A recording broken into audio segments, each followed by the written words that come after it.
Microphone check, 1, 2, what is this? It's the 5'7" assassin in the podcast business. I am your host, Rohan Patra, the rap music plug at your service. Here we are again at the end of a rainbow.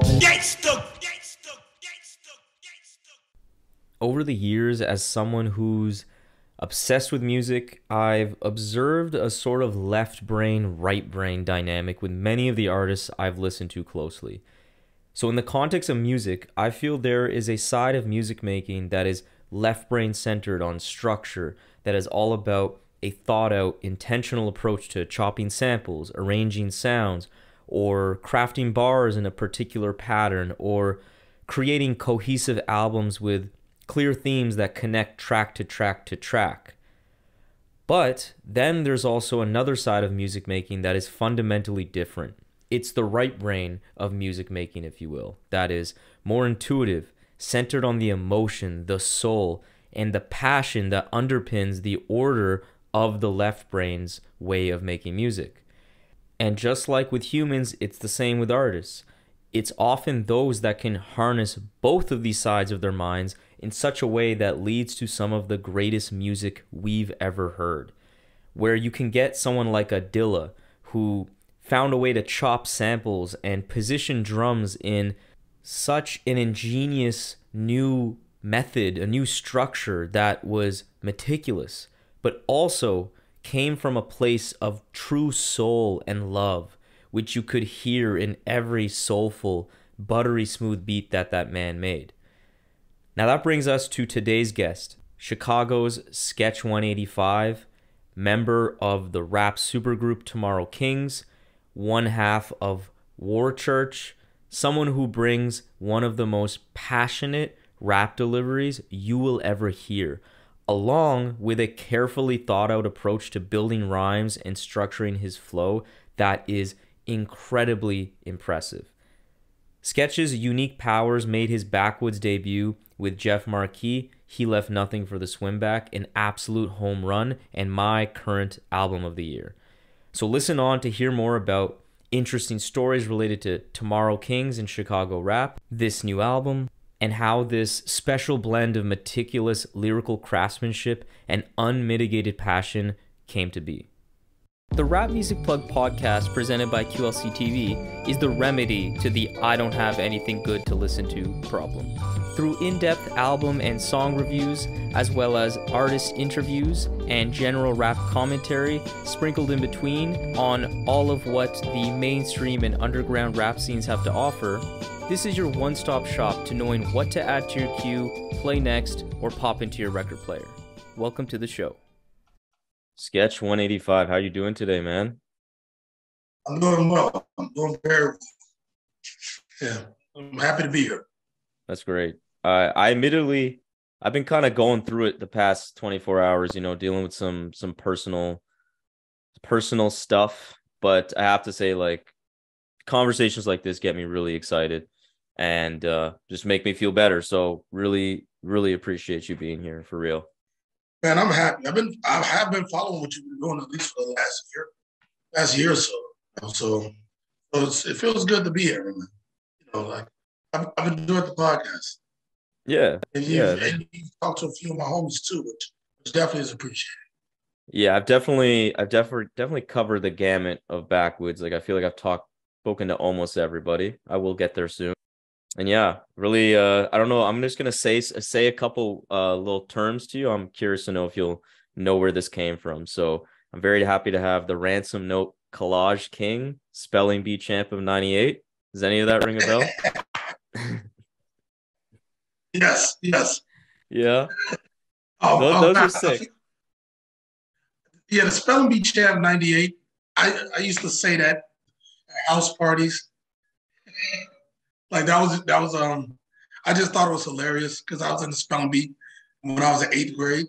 Oh, nice. I didn't get super far, which was '98. I didn't get super far, but I thought it was hilarious. So occasionally I would just go spelling bee champ of '98. What's up? A Ransom Note Collage King. Is that something I put on MySpace? You put that. So I got this from Tomorrow, like a Tomorrow Kings interview with, I think, US Mag. I should get that. Something. Oh yeah. UG Yeah. UGF UG man. Mag. Yeah. Yeah. That was Yeah. hilarious. Yeah, that was funny. That was funny. Okay, so I understand right now that you're obviously originally from Chicago, but you've moved to and been living in New York. You recorded the latest album in New York. How did both of these cities in their unique ways kind of like influence your art? Like influence what you talk about, like how you approach music? Both I mean, very like, like vibrant cities for music in their own ways. absolutely. Like, I mean, to work backwards, like this record largely entails my experience since the last record, which is the first record solely written while I was in New York. In terms of hip hop, people are kind of from different places. You know what I'm saying? In the United States, like a lot of, New York, you have a lot of people, a lot more Caribbean influence, a lot of people from the East Coast and the South. In Chicago, like a lot of our families are from Mississippi, Arkansas, Louisiana, places like that, Tennessee, so on and so forth. So that kind of informs like the tempo, the approach, the aphorisms that we do, so on and so forth. It's kind of a weird thing because I'm 38, so there are certain like influences that people my age in general have that come from New York. Yeah. Like we're gonna have the Nas influence, the gangster influence. If you're my age, you probably have a Jay-Z influence or a Company Flow influence. Or for some of us, an A$AP Rock influence, and so on and like that. But Chicago, because the scene, Heavy Galapagos 4 influence, Rubber Room influence, Quelo influence, Psychodrama, Do or Die, Twister, Mass Hysteria, so on and so forth. It goes on and on and on. So at this point in my career, like it's been kind of reconciling all of those pieces, which is, on surface similar, but I can tell the obvious difference between them outside of just accent. Yeah. I apologize. It's always a hard question to No, pin it's down it's a it's exactly a where to it's a start. broad question by design, so I like it. Yeah, because because when you move to New York, and like when my crew Tomorrow Kings was getting interviewed, everybody immediately assumed all of our influences were New York cats, East Coast cats. We were like, no, because there's been hip hop for so long, Yeah. and there's a certain language, certain tempo. A lot of us, no matter how fast you rap, tend to rap faster over slower beats, just because it gives you Okay. more space between the drums to do things. Oh, interesting. Okay. There's just a certain pacing to it. Like most Twister songs are over slow beats. Yeah. Even Common in general doesn't rap to fast beat. Yeah. Just like one of those things that it gives you more space to play with. Yeah. That kind of matches the city because it's a major city that's moving fast paced. I'm from a black neighborhood. I'm from a black neighborhood full of people whose parents and grandparents are from the South. So it's a fast neighborhood full of people who traditionally talk slow. So we don't necessarily talk slow, but there's that element in it. It's the mix Hmm. between house and the blues in terms of tempo. Like that's kind of how we go about it. Interesting. But then when you add in like the New York influence, everything is fast paced. Everything has to be done at a certain pace because you just have a massive humanity moving. And everybody traditionally is listening to headphones. It changes the approach of it all. And at this point, like I have both of those approaches in it.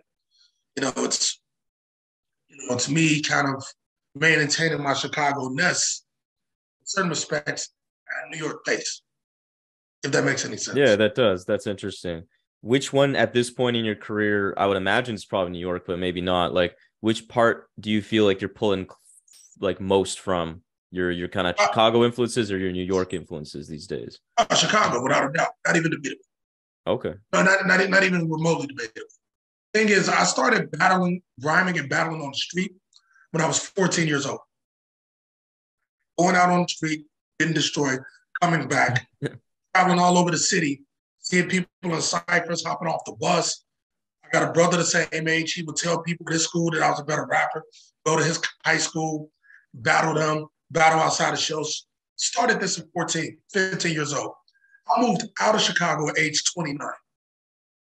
Okay. I was active that entire time, you know, and I was active with my crews that I was with. I was active with Galapagos 4 Records, which is kind of a legendary indie rap record label. You probably heard some of the guys, Typical Cats, Quell, Quasar, All Fight, so on and so forth. Rock with those guys. You know, was involved in, you know, was the Chicago rep Scribble Jam in Cincinnati. So, like, there's a whole lot of reps in Chicago being a part of that scene that I had before I moved to New York. And a lot of the guys I know in New York knew me from being at the Markey, the guys, you know, the guys out of Chicago. Okay. You know, so there's still a lot of that. And I'm still really connected to my brothers who live there and a lot of the younger rappers that I knew or mentored and saw coming up and all that. Okay, don't get me wrong, I have love for my New York people. It's just I moved here, you know, with a little bit of a catalog, fan base, and a very strong sense of self. You know, so all I did is kind of add to my collection. Yeah, it's a bit of a tailoring versus like your foundation was still built in Chicago. That makes sense. Yeah, exactly. Yeah. You know, I added things to my toolkit. You know, and it's a lot of love, you know, and love to everybody because there's a certain level of productivity out here that, you know, I see in the younger rappers in Chicago and the guys my age who realized they had to speed up. There's like a basically understood level of productivity in the cats that I see out here that's basic. And when I first get out here, like so many of these cats were hanging out with each other still regularly and mining for creativity. Because was a part of when it was active Reservoir Sound, which was a bunch of guys. It was, you know, AM Breakups, Jeff Markey, MC11, Elucid, Teddy Faley, Hype Wonder, Jimmy the Gent, DJ Addict. And it goes on and on. You have people associated like Billy Woods. We're kind of like an older brother for them. Yeah. You know, and a lot of those guys, and Warren Brick, and a lot of those guys kind of became artists in Backwoodz or have done things throughout. You know what I'm saying? AM Breakers particularly was first of all. You know what I'm saying? So like there's always been that connection. We were our contemporaries from other cities. You see that in every city. Where you see that in most cities where what you do, that city has somebody kind of the same school doing their version of it. Right. That makes sense. Yeah, I can definitely see that connection between all those artists, especially, and it's unsurprising that to this day, years later, all of those people are still making music either together or adjacent or like, you know, part of the same wave, if you will. And it's a great thing to see. You mentioned Tomorrow Kings. I want to get into them a bit more. So first off, like that's just a freaking super group of so many people, but so many talented rappers, producers. Like, how did that actually come together? Like, how did you guys all link up at the beginning to form that group? Okay, and Tomorrow Kings, we're the youngest part of an older generation of Chicago. Is the easiest way of putting it. Where you get somebody like Gilead 7, who's the oldest of us, okay. Actually, for those who don't know who Tomorrow Kings are, Tomorrow Kings, I'll give who we used to be at. It was DJ C now, Lamar Manuel. Both who are no longer in the crew, but still friends of ours. Colossal Structure, IB Focus, which make up Direct Squad. Gilead 7, Ill Subliminal, Malak L, the Skech185. That's the crew. All of us in some form or another have known each other a better part of 20 years. I, for example, met Gilead 7 at the in-store record signing for Fantastic Damage. Nice. At Tower Records in Lincoln Park in Chicago. There was just a massive cycle outside of it. And we're all just rhyming. And me and my boys ended up talking to him and becoming cool with him. We'd already seen like his DIY CDs and records. He's the oldest cat out of us. So you got him. Me and Malak L used to run into each other on the battle circuit. Me, Malak L, and Gilead 7 used to battle around the city. IB Focus and Colossal Structure, the youngest. So we would see them around at open mics, always together. Gyroscope, they were the craziest two younger rappers a lot of us have heard. Fully developed MCs and were incredibly intimidating to the people at the open mics that they were at. Mm. They became cool with Ill Subliminal, who we see around on the poetry scene, open mics, so on and so forth. And we all kind of became drinking buddies. And there was this, except for Gilead. Gilead doesn't drink. But, you know, we were all cool. We all did music together. But we all started mess around with music together. Gilead 7 was probably the time point at that point, because I had a record with him. Gyroscope had records with him. You know, him and Malak L knew each other for a very long time. Lamar Manuel, who was around the scene, but was also part of the spoken word scene at the time. You know, he was finding his voice as an MC. Yeah. He was around the Chicago scene. All of us are kind of connected like that. And all of us have our own crews, but a lot of our crews disperse, people get older, you know, so on and so forth. The way it goes, you know, when you're young, transitioning properly into adulthood. And there was the Scribble Jam prelim battle some years later. I'd already won and was the Scribble Jam MC champ for Chicago twice. But I still had to get into the battle. I get into the battle, get taken out by me, myself, and Ryan. And at that point, I'm like, okay, I'm out 2 rounds in. I'm going to go drink. So I get drunk. I walk up to Ivy Focus at the spot. And I'm like, look at this, man. You got this beat battle happening right here. You got this MC battle right here. You got all these producers and you got all these rappers, all in the exact same spot. You have 30 albums, at least in this room right now. Yeah. Almost none of them are going to happen. Instead of talking to each other, everybody's going to go to, what's this? Their MySpace account. What's that new thing? SoundCloud. Look at each other's numbers and base who they do music with based on numbers and opposed to based on what they just saw. There's not going to be any cyphers. And with that, there's going to be all this music that just never happens. And it's just because people in the same room with each other aren't talking to each other. Yeah. They're going to talk to the people that they're with, and they're going to go off, and they're going to not make this music, and they're going to complain about not being known. And we drink for the rest of the night. IB Focus thinks about that. Writes a list of MCs, calls me and goes, he wants to form a group. And he lists off everybody. He says, I want you to be a part of it. I was like, you know what, cool. Like my crew, my boy Analog Tape Dispenser just moved to Texas. My boy Choir just went to the military. Mm-hmm. My other crew, they're on the East Coast. One of my boys, for a reason I can't go into, had to leave the state, so on and so forth. Yeah. Funny enough, I was the last member to get put in. And he gathers everybody up because I was also the wildest, known as a wild card. Okay. You know, I was battling. I rolled with a very rowdy crew. I used to do graffiti to a certain level, but I rolled with a rowdy crew of guys. I was a reckless drunk. I was put into the crew. We all met up at Gilead 17.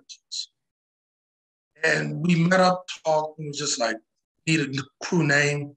I think second time we met up, I had this giant trade paperback of this comic book called Popeye by this Australian artist named Ashley Woods, who at one point was the illustrator for X-Men.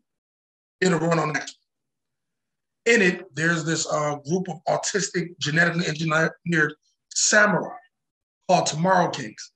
Okay. That were designed to fight off this race of cybernetic sex slave women who are declaring war on humans. So the group that's fighting them is Markey. And there's this one point where one gets killed, and I read it where it's like, "Fear not, brother. We are today's princes, tomorrow's kings, blah, blah, blah." I went, so what's your thoughts on Tomorrow Kings? I just kind of went, yeah, that's the name. It just kind of resonated immediately. Yeah. That's Yeah, sick. it's Yeah, like you that's can the kind of, name. it's nice when you just know, when you just kind of see that and you're like, oh, no doubt. Yeah, and it also informed the way we went about things. Like A the lot futuristic, of the like the guys that tomorrow part of it, like the futuristic kind of progressive sound, I feel like kind of comes from that. actually, Yeah. actually the Kings part, it Oh, okay. made us mature. We started being less rowdy and less like drunken idiots. Like the futuristic part was the thing that got us together.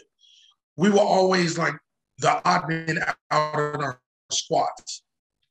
So I was the most abstract rapper.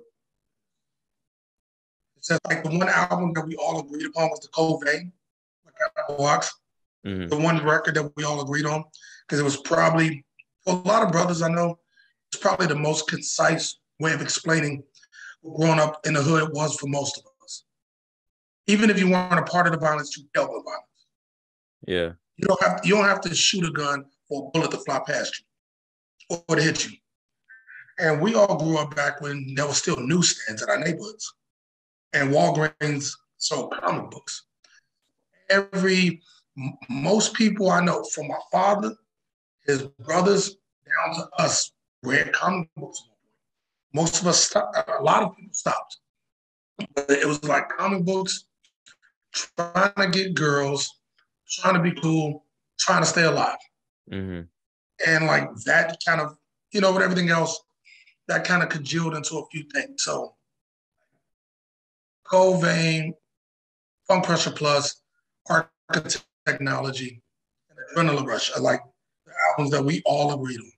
Hmm. Probably Resurrection, you know, and in which case, like Small Kings Foreman finally gave us like a squad where people wouldn't try to push us to the side, or we weren't like the little brothers of the more well-known guys.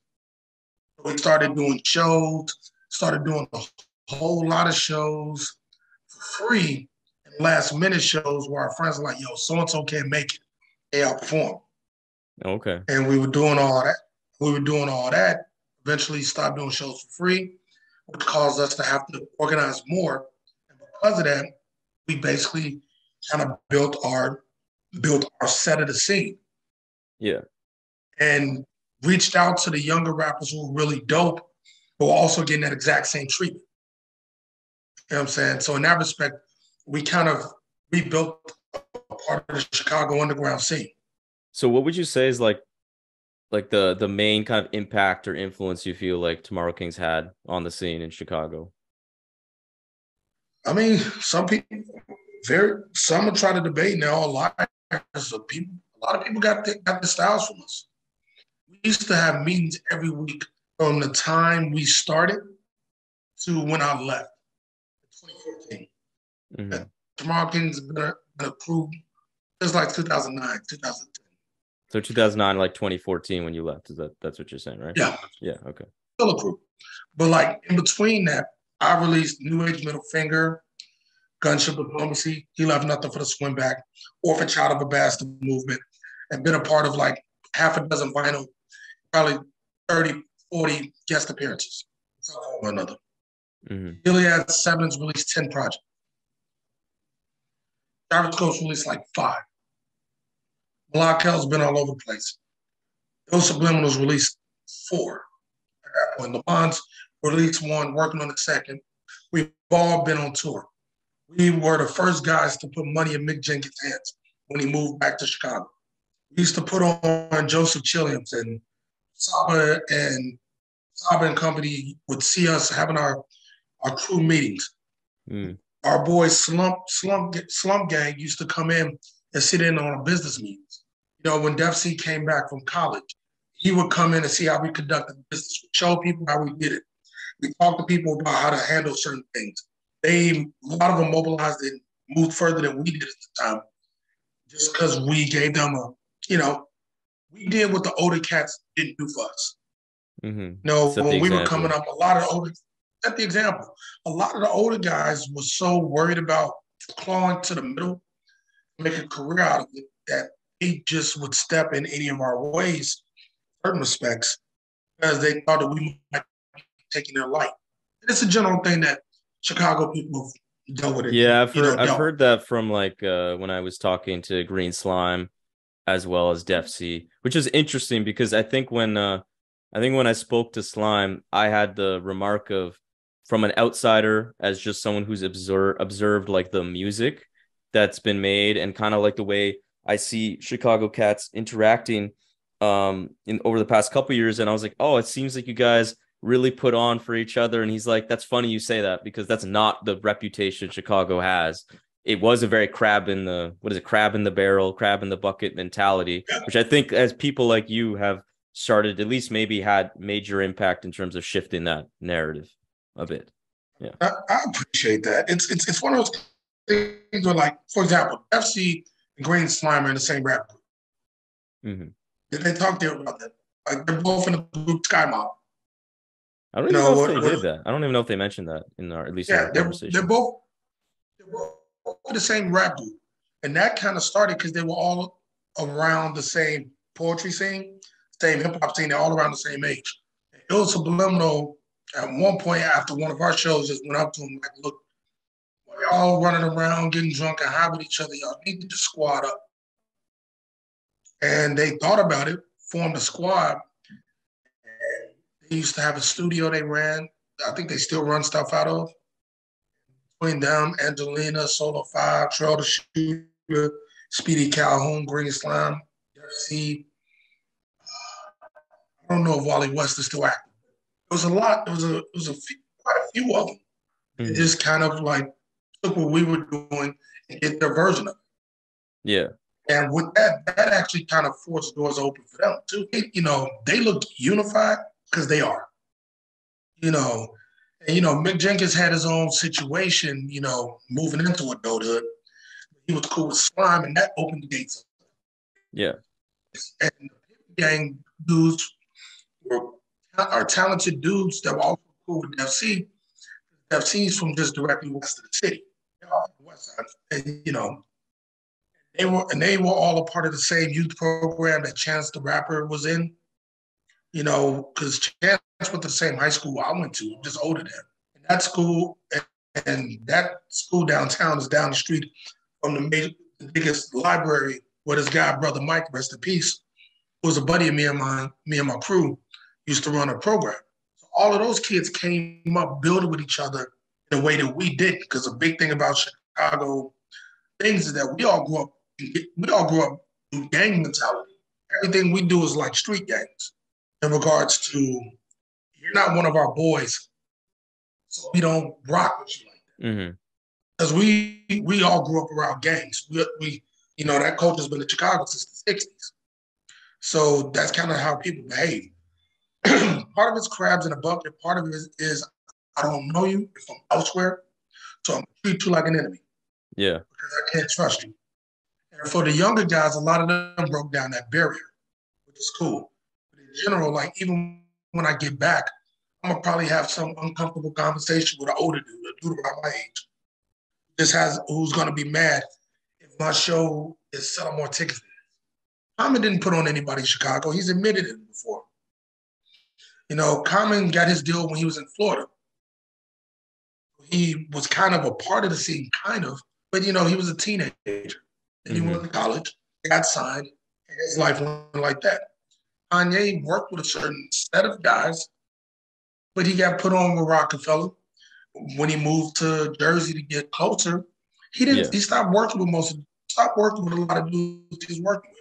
Yeah. But there's a whole lot that can be said about that. I'm gonna leave that story for off mic. Mm-hmm. You get that, yeah. So unity wasn't really there. Me and my homies did our best to bring that, and we got started around the time a lot of indie rap nationally was just weirdo white boys. We were some of the guys bringing left field people of color on the shows, women. Mm-hmm. So that wasn't happening. People could try to correct me if they want, but that wasn't happening in mass life. I had people going, yo, most of your fans are white, right? I go, that's how I know you haven't been to a Markey show. Yeah, there's definitely been that. There's still that kind of reputation. I think it's reducing though, which is nice. But yeah, that was mid 2000s, especially with some of the more popular kind of like, yeah, left field alternative, if you will, hip hop was definitely had a reputation for being very white, which is, you know, wasn't Absolutely. maybe always the most accurate all the time. And like if you travel, if you go on tour through this country, it gets scary. I remember when me and Uncommon Nasty went on tour, and besides being very talented and industrious, you see how I'm not going to say names just because everybody knows everybody. Mm, See how certain acts can effortlessly move through parts of the country because they don't have to worry about being pulled over. They don't have to worry about being watched. They're not rappers until they get on stage. yeah, Whereas for me, I'm a rapper when I'm at the gas yeah, onlooker. You see what I'm saying? So it's mm, easier to do like 5 shows in Iowa. It's easy to do shows in Kansas. Easier to do shows in the Dakotas, so on and so forth. Build those scenes like that. mm-hmm, Because there's just a certain level of issues you don't have to deal with. That right there turns a talented person who's a kind of talented person into an egotistical cat. And it also scares a lot of people because that keeps them from wanting to go everywhere. So it's easy for the scene to look very white because there are people who won't book, haven't seen any underground rappers who weren't not white. And don't get me wrong, I've always been in a multi-ethnic rap. That's pretty much always been a part of the story. yeah, So it isn't like I have an issue with it. I had a long mm-hmm, tape dispenser, one of my best friends. I'm the best man in his wedding.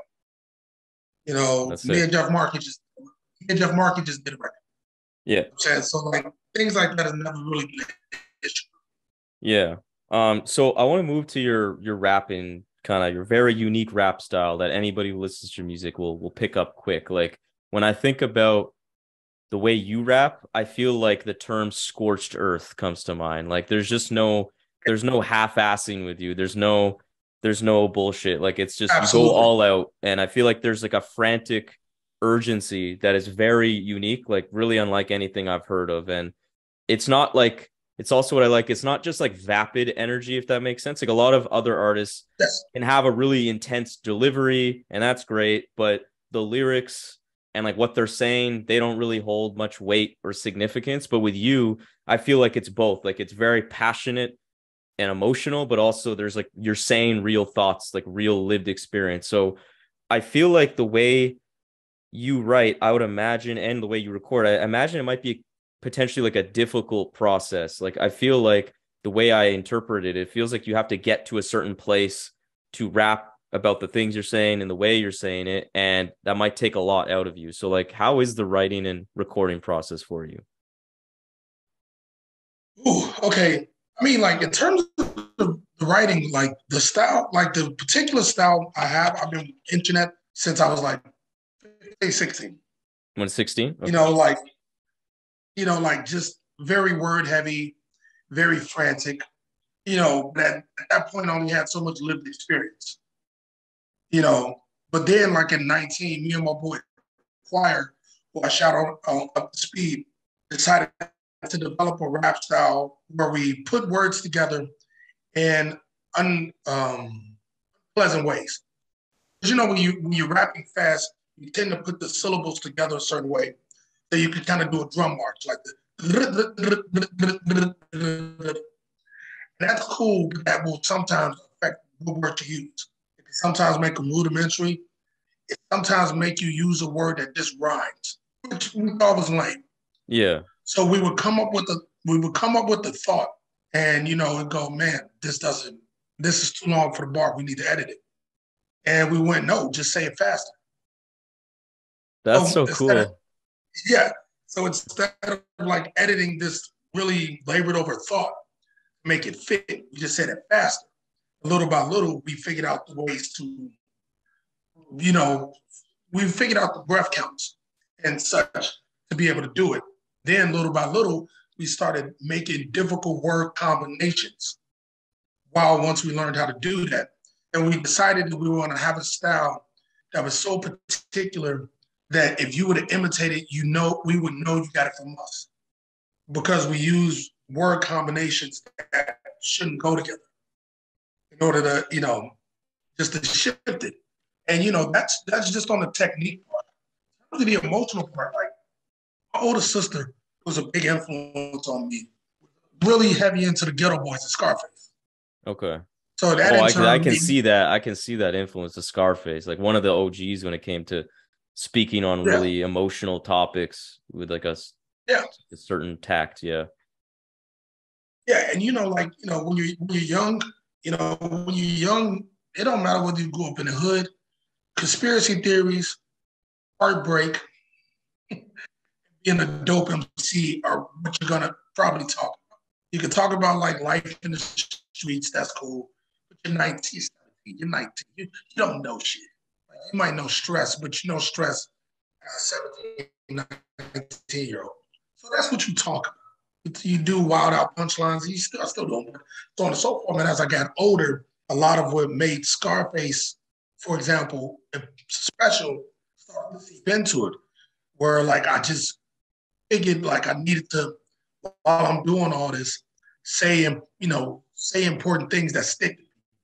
Say things that make people go, But with that causes with the delivery, it just, you just like you find that part of yourself that takes you back to those moments that you're talking about. And my rhymes are usually written kind of line by line, for lack of a better way of putting them. So a lot of them are evolved moments in my life and thoughts about things. So it's basically me when I'm recording, and it is draining, me reliving those moments line by line. So 24 lines might be 24 separate moments that all tie together. Wow. Me, performing those right there. Yeah, so you just have that where like, the next line would be an anxiety had you fucked up. You just didn't learn how to shut the fuck up. And it was me talking specifically to like 5 people. Go on to the next song. But it's, to me, it's me basically constantly reliving moments of my life and reliving emotions while trying to get the delivery a certain way. Wow. Also, when I record, I never do the same delivery twice.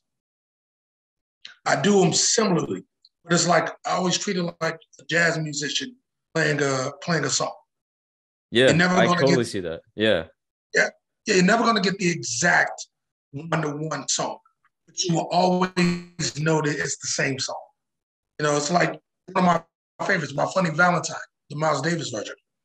There are multiple versions of My Funny Valentine. And if you like that song, you have a version that you like.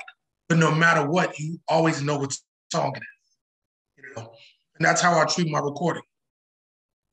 Sometimes I'll go, I got this part perfect. Let me punch in. Sometimes I go, no, I need to do it all in one take because by the end of the take, I need you to know that it took everything out of me. Sometimes it's like, no, I need you to know that I did this without it being, know that it wasn't an issue. Like there are certain deliveries where like J Street, for example, is probably one of my favorite examples of the Chicago style of emceeing that I kind of grew up with. And a lot of it was influenced by, funny enough, Still Ripped, who's on the song. Him and his crew, Acrobats, had a very particular style of rapping they developed that a lot of us came up under. And like I did that verse, and I had to do it in one take because I wanted to develop that, show that style of rapping and how not necessarily effortless, but how gymnastic it was. And how it's not easy for anybody besides me and my boys to do. Yeah, one thing I like that you're saying, that it's cool you say it this way because it was related to a thought I've had about your music, which is how you do it line by line, because there's something about the way you write and record that reminds me of artists like Elucid and Rap Ferreira particularly, in that you tend to have these like very like powerful, I call them like mantra, like either like choruses or just like moments of repetition that like really fucking stick with me. And the way you do it is obviously different than them in the sense that like you just it's always delivered with like your delivery, which is very passionate. And like, I feel like on this latest album, there's so many moments of that where maybe it's like the end of a song, you're like repeating something, or it's like, I don't even know if it's really a hook, but there's like a few 4-bar piece where I'm just like, damn, this feels very intentional. And like, it's really cool also that you say you do it line by line, but it still manages to flow like a real song. Like they're not disjointed thoughts, if you will, but they are written very Yeah. punchy. Like here's a fucking punch in the face. Here's another one. Here's a jab. Here's another uppercut. Like I love that. I love that about the way you write. I mean, it's funny that you bring those two guys up because, like, me and Elucid have done like 5 songs over the years. Mm-hmm. You know, we've done quite a few songs, and for me, when moving into the New York, I thought he was like my New York contemporary. Like we were on the same aesthetic, but we had our different approaches because we were from different Exactly. places. But it's also we also pull certain things from the Black experience. So you will find things that sound like railroad chants and stuff like that that we'll just kind of lay into the record way. That's interesting. That's the okay. Mm-hmm. I see that 100%. And yeah, like a lot of stuff that I do and Markings does try to do like certain rounds and certain technications to imitate like gospel, imitate old African chants and stuff like that that kind of made it from the motherland and mutated as it's been in America. It's a direct thing, something that we all kind of grew up hearing. You know what I'm saying? And I met Elucid, so it might be a development.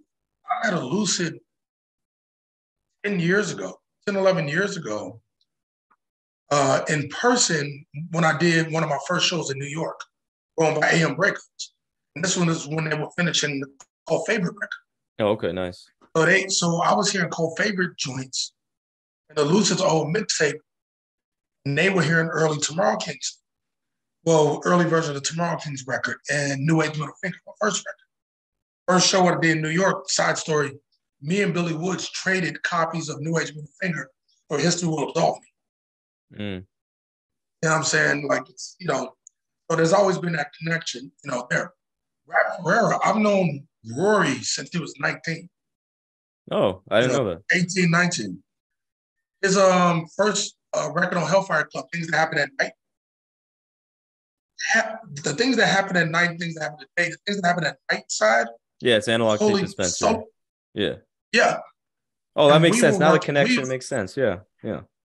Yeah. And he, you know, Analog Tape Dispenser started reviewing a needle drop, reached out to him. Rory reached back. So I was hearing the demos of that record the whole time. You know, what's funny is that Rory's Rap Ferreira's uncle, one of my personal heroes growing up. He was a well-known MC on the street of Chicago named Nice, who was a part of a well-known crew, Ill Nature. What was his name? Sorry. So he was Nizam, N-I-Z-M. Okay. And they had a crew called Ill Nature, which was really well known. It's one of the bigger rap groups in the late 90s. Yeah. It's like his crew was Ill Nature, Rev Napalm, and Psalm 1 and Open Mike Eagles crew with about 20 other people was Nappervets. And those were the two big like B-boy rap groups coming out mostly from the south side. What's the north side of it, you know. Yeah, so it's That's funny, cool to see those that two connection. guys, Yeah, that's brought cool. up. Yeah. Did not know either of those backstories, but I'm glad you shared. Okay, I want to get to now this new fucking record. I'm in love with it.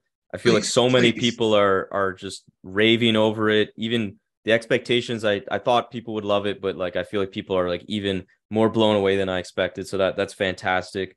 I love the title, the artwork, like everything about it just like came together really nicely. And particularly with the lyrics, what I love about this album and your music generally, but particularly I feel like it was really honed in here, is that your lyrics really like touch on some really cold realities in a way that like, I don't know, just like undresses a lot of like topics, kind of like subverts expectations, like certain archetypes you kind of touch on in a ways differently.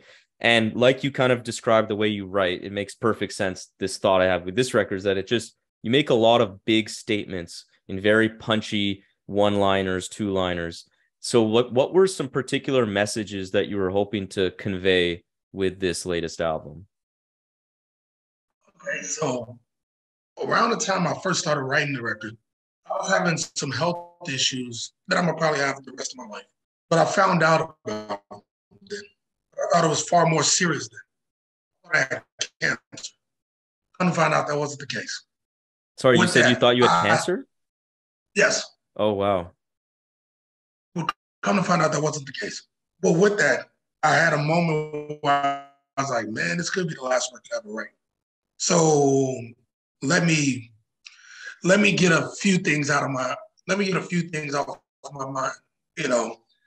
And like one thing that was really important is that there was this moment when I was 10 years old, and me and my brother talked about it a bunch. My little sister, she's 3 years younger than us, so she doesn't really remember the way we do. She was 7. But we saw a guy get blasted by a shotgun. Just like on the We had street or something? Like, on the street. It's my verse from East Side Summer. I was like, I'm not gonna finish doing this before I talk about the story. Supposedly he survived. Like, it was a wild thing. Like he rode into a car, as I said in the song, dude blasted into the car, and the car rolled off. And we had to pretend like we didn't see anything and walk into our building.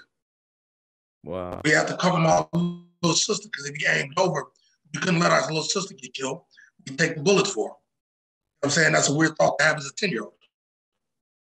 Because the summer of 94 and 95 were two of the most violent summers in Chicago history. Those summers were 900 plus murders, both years.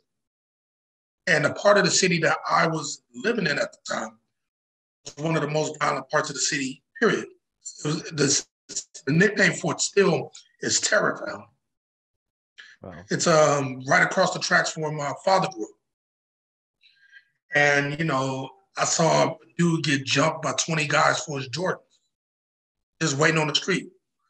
We're walking out of the corner store, dude waiting on the side of the street, get rocked, and people come out of nowhere and just drag him into an alley, stomp the living hell out of him. Just walk out holding his Jordans. One of the reasons I never wore Jordans as a kid, you could get killed for them. That wasn't just an exaggerated statement that kids would say. No, you could get murdered for Jordans back then. Wow. You get things like that, like also have a big thing right now about addressing how underground hip hop, internet culture, so on and so forth, seems to be getting more diverse and more self-segregating simultaneously. Where there seems to be so many ways of people trying to explain the spectrum of blackness, also trying to explain what is not black when black people do it. Which is weird. Like I've had to tell family members, based on your metric, Malcolm X wasn't black enough. He was light skinned. You get shit like that. Mm. So I really wanted to talk about throughout the album. Talk about what blackness means and the farce. I address like relationship situations in my life stemming from 8 years back to the present. I've done a good job of not mentioning family things in songs over the years. In most projects, just because I'm worried about hurting my immediate family. So Yeah. this time I decided to talk about things. Certain things I probably would never talk about in a song because it isn't meant for public consumption. But to a certain respects, I wanted to talk about my parents' relationships. I wanted to talk about things that happened in the family. I wanted to make songs where I wasn't the hero at all times. Because one big thing about rapping is, a lot of people want to brag, a lot of people want to be a victim. Another big influence for me in the last 2 years is Sauce Walker. And with him, he writes a whole, Thing is like, with the more left-leaning rappers and all that, I know how to do that shit. That's the world I've been in. I've been swimming in those waters most of my life. Things that always mean a lot to me are the things that stay with you. The things that like make you, that kind of just fit your life. He had a line where he said, "That's how I know that it's on you and not in you." Sound like some older rappers said. But one thing I really enjoyed about his style is that he told stories where nobody was the hero, where there was nobody was the good guy. Because in life, that's just kind of the way it is. There are Mm-hmm. people who are victims, obviously. There are people who are aggressors. But most of life, we all are just somewhere in the middle, thinking what we're doing is the best that we can do. And I wanted to like, you know, be there. That is something I really like about this album, that it hits a particular tone, or strikes a particular like emotional chord with me, where I feel I feel like in a way I relate to a lot of what you're saying, even though I have very little lived experience that's shared in terms of the stories. But just that idea of like not being the hero. I've been in a very particular mind state around the time that this album just dropped now, where I'm looking back on certain things I've done and just feel a lot of shame, feel a lot of regret. And right now I'm at the point where Yeah. I'm not like hating on myself too much, but I am just like realizing, man, like I have a lot of work to do is the point. And I think the way you do it is Absolutely. very free, it's very humbling. And even the way you talked about you mentioned your family. I don't remember if it's maybe the last track where that part where you say like they're still working it out. Yeah, yeah. I spent my childhood watching two people figure it out, and as I speak, they're still figuring it out. Yeah, I love that. I love that. You That know, was, it was really real. You weren't being like, you were just being really honest. And I don't think there's anything wrong with, still working it out now, to be clear. But that was just yeah, a very interesting way to say it. yeah. Because I mean, like I'm not a religious person. Closest thing I have to God are my parents. They're not perfect. I was there for the bad. I was there for the bad times, and I was a child. I'm always going to be a child, and I was there for the good times. And one of the greatest things I've gotten to see now is see them at peace, just trying to be happy.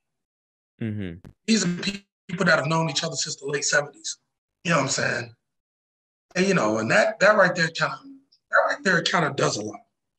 Yeah. And that's the type of stuff at my age. I'm 38. I'm trying to give people stuff like that. One of my issues with rap is that the older you get, the less a lot of people have to talk about. Which meant at one point, they just tuned out of the world. you know. But then again, you see somebody like Leonard Cohen or Bob Dylan or Bobby Womack, guys, who made it and still has something to say. Gil Scott Heron still has something to say. Yeah. Miles Davis still has something to say. David Byrne and, you know, and Joni Mitchell and, they still had things to say. I don't give a fuck about being like Nas. I'd rather be like that.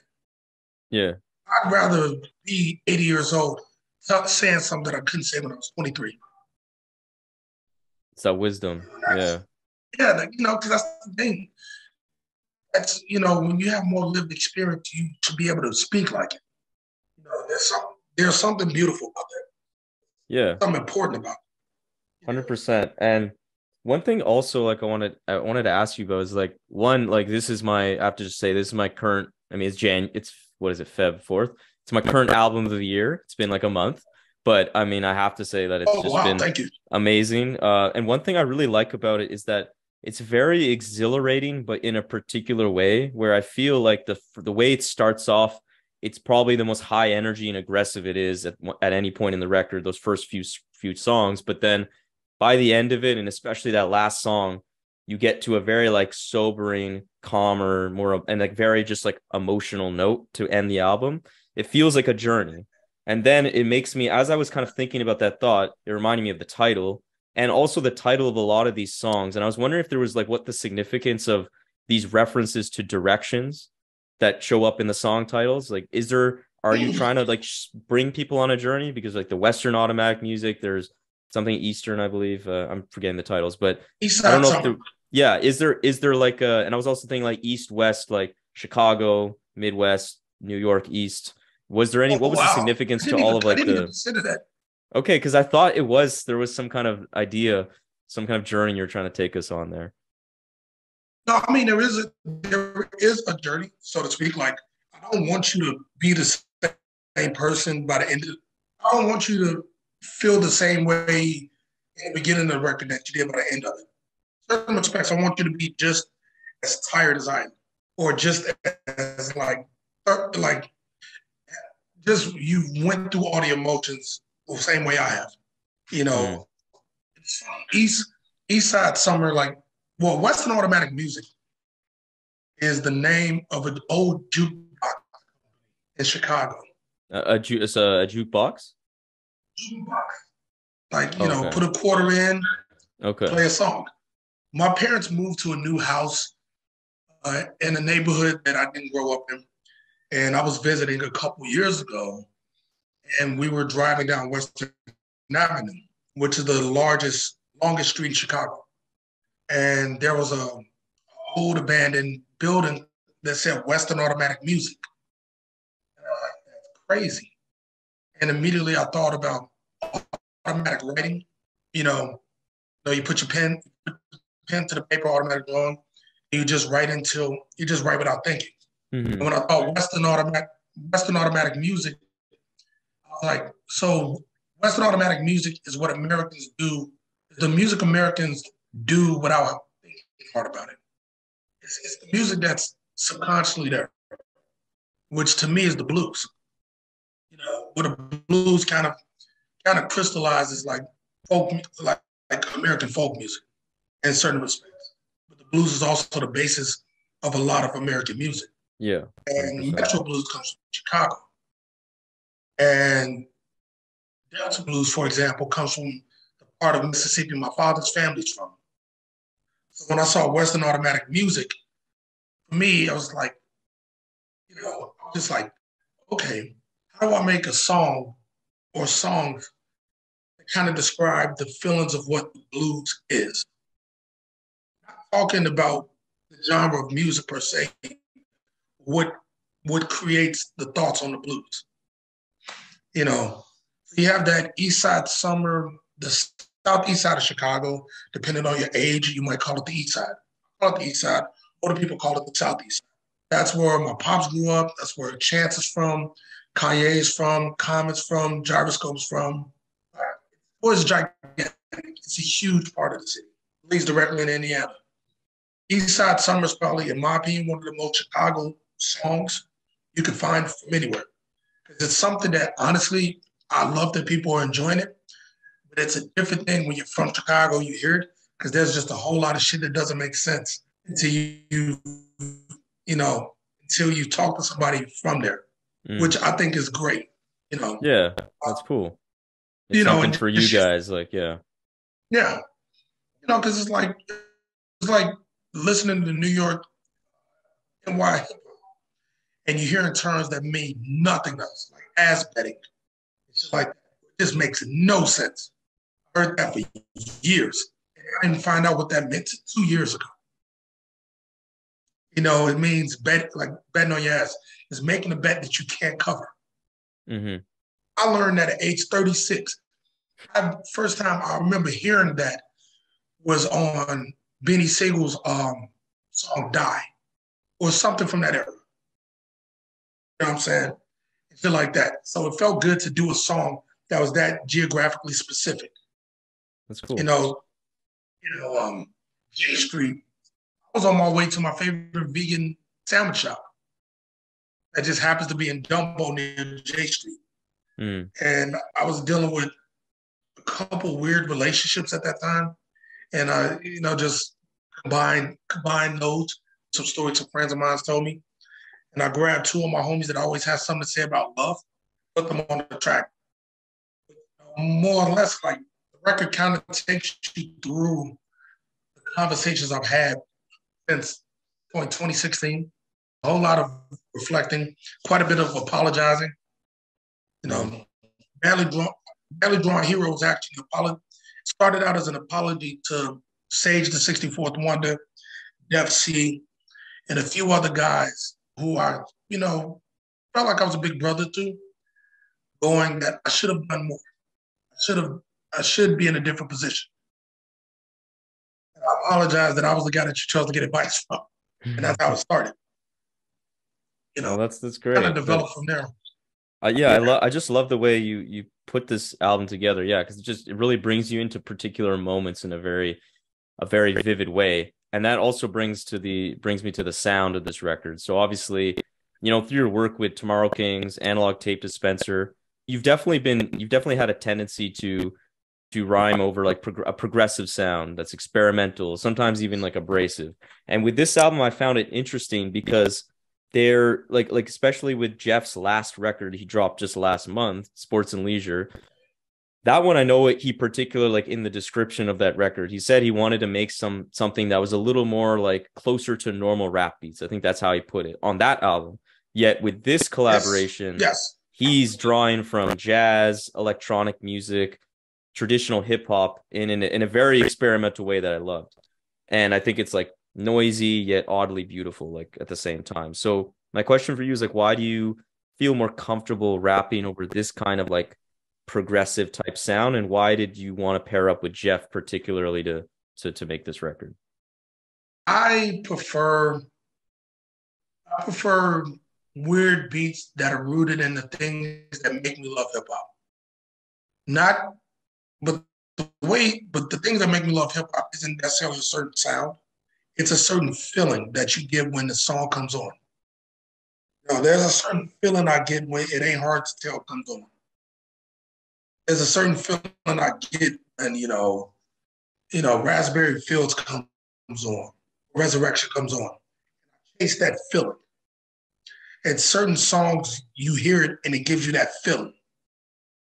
So that's a big thing I've always moved towards. It's something that when it hits you, can't stop thinking about it. But also I like the feeling of with that in mind, I like the feeling of being able to do something that reaches as far as my mind does, but oftentimes stays rooted in the fore, And me and Geoff, he did a remix for my first album. Me and him have been talking about doing music for a very long time together. And I've seen crazy iterations of his music. And he's a very close friend of mine, one of my closest friends, especially in New York. And with this record, it kind of moved back and forth. Like, I probably have a good 5 dozen Geoff Markey beats over the course of the last 8 years that I've been trying to figure out music for. One that stuck with what became Badly Drawn Hero. And with Badly Drawn Hero, he was about to skip over the beat. He was just playing stuff, and all of a sudden, he played something that was nothing but a record going backwards. What is this? He's like, yeah, it's whatever. And I was like, throw that back on. And we started going through it. I was like, that's exactly what I'm looking for. Something that as soon as I heard the I was like, I'm not forgetting this. Like general Tomorrow Kings rule, general rule of my life, you don't negotiate with a beat. If a beat's just okay, skip it. Don't think that you're good enough to make a bad beat good. That does not happen. You cannot get a good paint out of a bad drawing. I got my bachelor's degree in illustration. First thing they tell you, you can do a bad painting on top of a good drawing, but you can't do a good painting on top of a bad drawing. It all breaks down. Pick the beat you're in love with and start from there. And with that, I would record. Geoff would email the files to Geoff. Geoff lives a 10-minute walk from my house. Whenever we were off, we would go over. He would have edited the beat and done stuff around my vocals. And sometimes because of what he did, I'll go, well, I got to re-record it. So I'd re-record it, send it back. He'd do edit, and we'd do that back and forth until we developed a sound. We would hang out. We used to, during lockdown, would shoot a basketball around and discuss the record and discuss influences and all that. Then we'd talk hip-hop, and there would be moments where, like, I talked about Pete Rock. He wasn't super familiar with Pete Rock. And all of a sudden, we would listen to shit, and he sent a beat over based on this jazz record. And I go, oh, so this came out of our conversation about Pete Rock. This reminds me of Light Sleeper by Safir, which was produced by his boy Jay-Z. So I flipped my take on South Fierce Flow's Light Sleeper, and that became J Street. And you would get things like that. And we would just do this back and forth, back and forth. And sometimes it would be immediate. But a lot of times it'd be like, because we did like 15, 16 tracks for this record, at least. And there was stuff that we worked on that didn't even make it to that point. But we mostly finished almost 15. And the sound of the record kind of developed, like, it's very consistent in my mind, but it goes a little bit everywhere. Yeah, I do. There's a consistent feel for sure, but it does have a quite a good variety, which is very nice, for sure. And yeah, I just think overall I loved it. Yeah. Like I just loved the sound. I feel like it really was a good marriage between you two. Like the beat picks up where you leave off, and vice versa. Yeah, we worked it back and forth so much. Where like there are like 3-4 versions of songs, and it really sounds like that. It's cool because yeah, thank you. And Geoff is an incredible producer, very humble dude. He has a lot of really cool projects out. He's always working on stuff, and it's cool to see people really talk about like his work with an MC, throughout. Even though he has a few projects with other MCs. I'm really enjoying seeing people give him his flowers. Yeah, no, 100%. Because he works really hard. He works really hard. One thing I was interested in is like obviously your last record was Gunship Diplomacy. That was 6 years ago. And I know one patron of the show, TreDoes, wanted to ask a question, which I thought was interesting, which is basically like trying to get into what was the reasoning behind the break between your last project? Like, was it taken to kind of reevaluate your approach as an artist to give to make a better record, or was it just a lack of inspiration and you just needed to kind of live life and decide to wane off of music making for the time being? I mean, for example, so this project has been done. We finished this project like 9 months ago, 8-9 months ago. Actually, more than that. So, technically, this project could come out last year. It took 2 years before that to get that done. While all of that's happening, I worked on the Tomorrow Kings record, we just got to mix it now. You know what I'm saying? But before all that, between Gunship and those two projects, starting is a 3.5-year period. Life, I got the final mix of Gunship Diplomacy, the song, back the day my ex broke up with me. I heard it, we talked, she left. From there was a whole restructure of my life. Yeah. And, me just trying to, I didn't stop writing. I have a massive amount of notebooks. I write all the time. But also know just because you write something don't mean everybody's supposed to hear it. Big issues that a lot of people don't edit. I probably make too much, but it's always been constantly writing. And even after Gunship Diplomacy, I went on tour a few times. But it was just living life, writing a lot. At times, figuring out what to write, because I was writing this project back then. I was working on Badly Drawn Hero. I finished up Gunship Diplomacy, we released it, and I started writing the song Badly Drawn Hero, along with other stuff. So some songs I will finish, edit, and rework over time. Yeah. Just, it's just like, being human is hard, man. It is. So, so you factor all that in. It's not going to be breaks like that anymore. For a lot of us, you got a lot of other things that come into play. In order to be at it consistently, you got to have people who got your corner who are willing to watch you focus on that. Which is big, which is true. You know what I'm saying? And some people are in situations that are different. Some people just have that they needling at them where they know they got to handle it a certain way. It was getting my money right. It was, getting out of debt.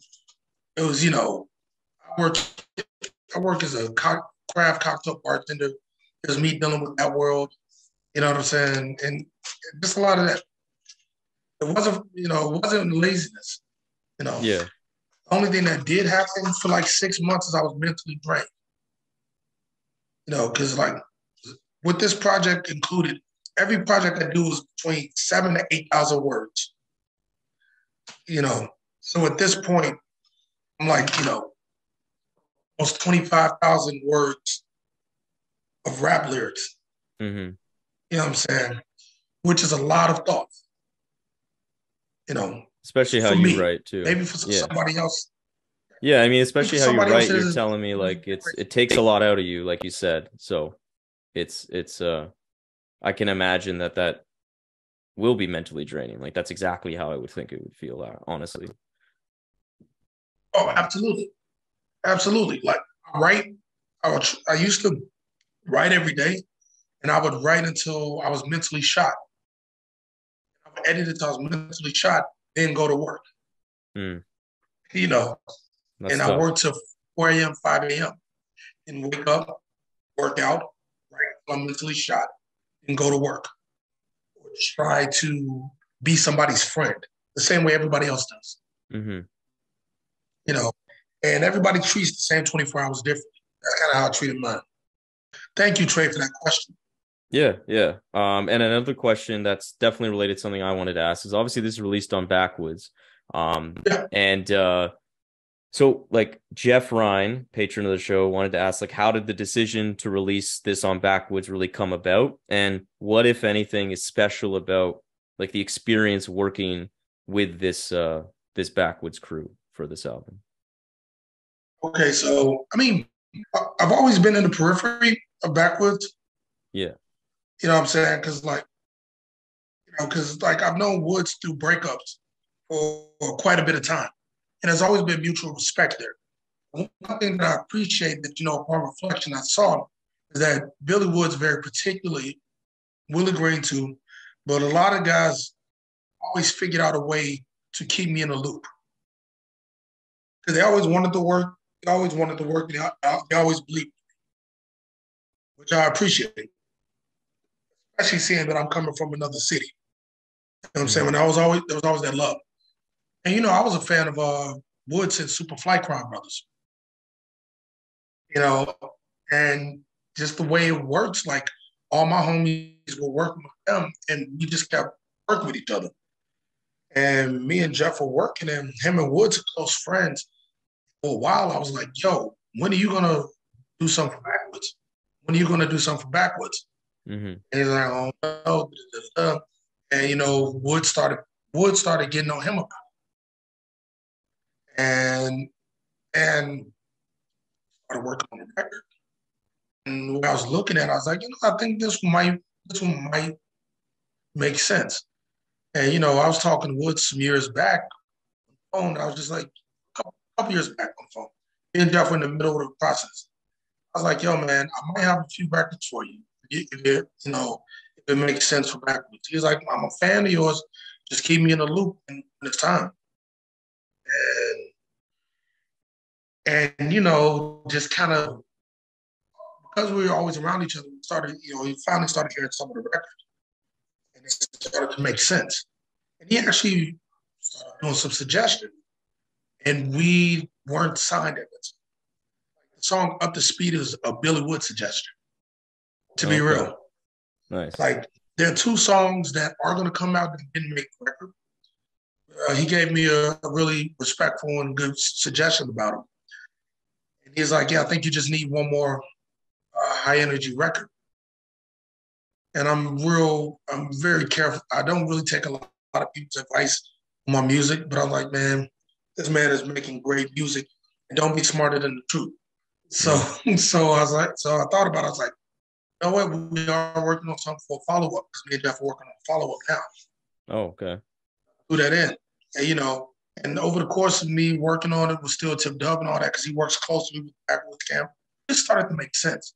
You know, I've done songs with Elusive, done songs with Woods, done songs with Still Tipped Up, done songs with Great.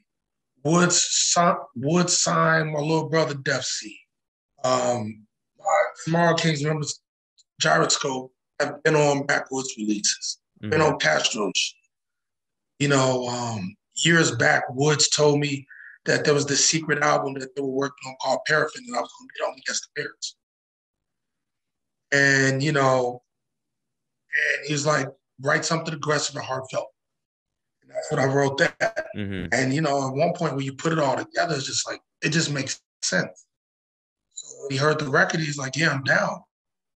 You know, finally started communicating with Anton, the other half. And, you know, shout out to him, you know what I'm saying? And it just made sense. It's cool because, like, working with them feels like an extension of the legacy of stuff that we are building in Tomorrow Kings. And, you know, what Hellfire Club is doing out west, what homie Teddy Faley is doing, and Brian Hills and all those guys are doing in Baltimore. It felt like, you know, it was like continuing a conversation that's been going for a long while. That's interesting. So it made sense. Yeah. You know, yeah. You know, you never know, like, you never know how people are going to write about you, but you got to give them some shit to write about. So it felt like, you know, it was just adding to it all. And what do you feel like the impact of like you feel Backwoodz is having right now in hip hop, and like how does it feel to be a part of this recent run of, like, I would say, excellence that they're in the midst of? I love it because I mean, I started seriously doing shows at 20, which is 2010. Well, no, it's not. It was 2005. By 2007, 2009, all of my heroes outside of a couple got forgotten about in the hypebeast era. You know, the cool kids, so on and so forth. You know, you should be able to like two groups at the same time, but that ain't the way trends work at that time. I watched a lot of people fall by the wayside. And the record that kind of brought people back to looking at that style of music, in my opinion, Mass was History Will Absolve Me. Yeah. And with that, you know, seeing, you know, the style of music so many of us have labored over and dedicated ourselves to, because we believe that we're good writers, we're good MCs, and we have stories that need to be out there that people will appreciate. You know, for years, you know, it's great to see people appreciate, because you went so long without people caring about it. Even when people cared about it, it wasn't always that. You know, it's not that fair. The thing is getting now, and this time around, there are quite a few people of color involved in the way that they weren't back then. So I'm loving it. Yeah. You know, and you know, like, I got nothing but love and appreciation for that camp, and they love my, you know, they got nothing but love and appreciation for the cats I walked in the room with. So, like, it feels like a good time. Yeah. And the music is great. More importantly, the music is great. Yeah, I think you really added and continued the stamp of I mean, this trend of just everybody putting out their best work yet. It just really seems like it's just nonstop onslaught of, like, oh, Kai Solo, let me just give you my best album yet. Elusive, Woods himself, like, it's incredible. And yeah, with that, I just want to say, like, man, really, really appreciate the work you put into your music and what you created with this latest album. It's phenomenal. And I guess I'll leave it with that. Is there anything else you want to kind of shout out related to the new record, where they can find it? Let the people know. Peace to Backwoodz Studios. Go to backwoodzstudios.com, backwoodzstudios.bandcamp.com for the record. Peace to Billy Woods. Peace to Phantom Power. Peace to Tomorrow Kings. Thank you for taking time to talk to me. That's appreciated. None of us do this by ourselves. Those who say they did it on their own are liars. So there are just way too many names to say at any given time.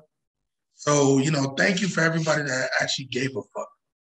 Yeah. Thank you for everybody that, listened to me rant about the record. Thank you for everybody that listened to that picked up a phone call when I needed somebody to hear the verse, so I know it didn't suck.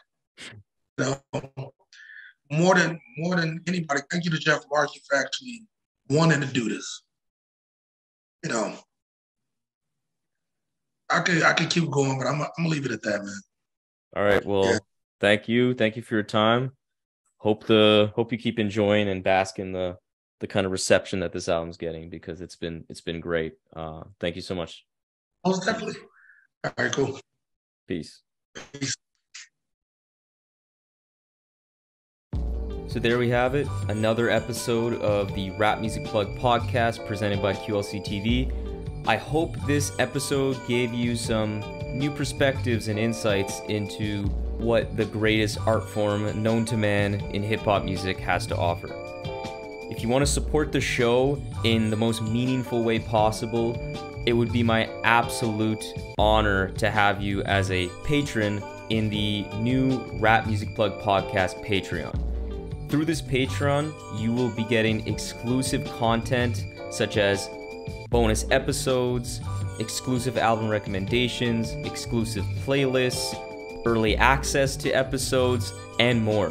And above all, though, you will be able to support the show directly in a way that will not only justify the crazy amount of time I spend on this show already, but allow me to cover some of the expenses related to supporting all of these great artists that we cover on the show through the website, and will allow us to sustain and build on this amazing growth that the RMPP has experienced recently.